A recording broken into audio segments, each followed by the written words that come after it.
Oh, that's a very easy question. The current school situation we have in Adamsville, we are. I'm trying to think of the worst case word I could use on this.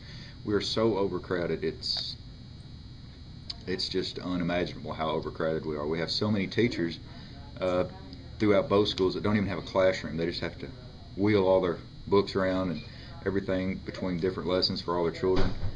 We have students that are rushed off a bus early in the mornings at the elementary school that are trying to receive breakfast, that are rushed in and out to get to class, and then, some of them are starting breakfast services around 10:30, sometimes before 11 o'clock, and you kind of figure that with a small child, and 3 o'clock they get out of school, it might be 6 or 7 before they actually get a chance to eat dinner at night. So, I know that shouldn't play in the school board's hand or anybody that's thinking about the schools, but you start to think about these little kids like that, and what, that's an injustice to them, and as well as when you look at the school facilities, they're very adequate, they're very nice.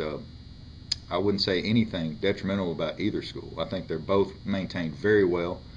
It's just we're so out of space right now. We've received so many students that want to come to this county and be a part of Adamsville. They want to be a part of the McNairy County school system because the school system that we all were in, it's the best. That's why it's been recognized as one of the top 10 in the nation. That's why we need new schools to continue our education fight.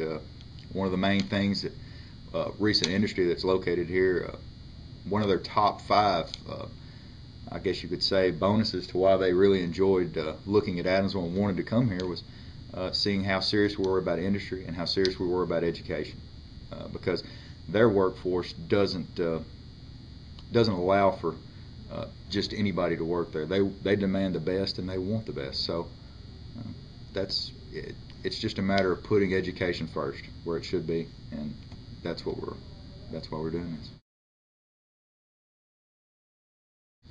Right now, it's difficult with space.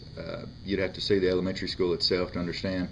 It's very difficult with space situations at the elementary school to deal with the overcrowding, other than the fact that they're holding classrooms in hallways, the gymnasium, the library has been partitioned off, and it's a small library, and the cafeteria as well. So they're making space wherever they can make space at the elementary school, and at the high school they're doing the same thing.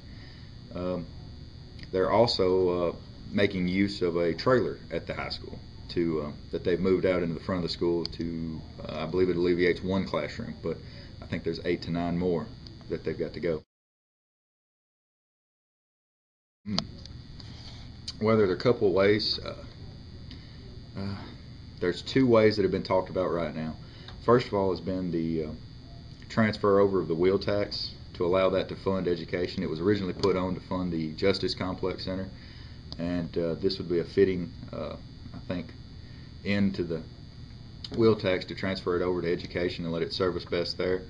I know they have discussed property taxes. I'm not sure how that will come into play. I know the other option that's been openly negotiated has been sales tax, and sales tax seems to be the most fair of all because it affects everyone, and it would be I believe a half-cent increase across the board throughout the county.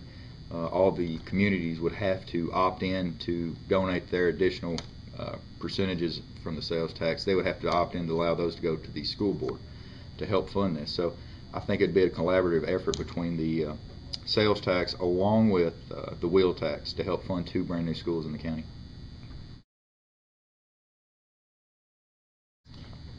If they're decided to take new action right now, they're in Selmer. They're trying to lay out the final plans for a location. They're still swapping between 2 locations, and I was hoping that they would be already wrapped up at this point.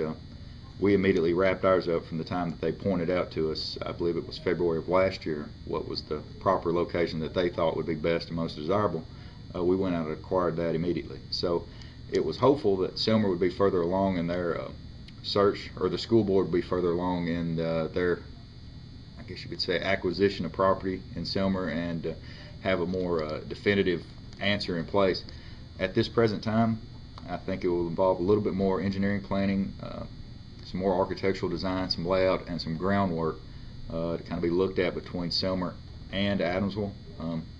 we're looking in Adamsville to go ahead and start doing some groundwork on our own to kind of look at the situation and kind of better adjust for the school board, maybe take some notes from their architect, what would be most feasible, what would be the better option for us to do, and do some work on our own.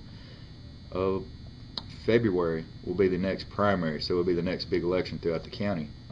I believe the sales tax will be properly put on the ballot in February to go forward, and if the sales tax approved at that point throughout the county, we can start construction in spring for 2 new schools.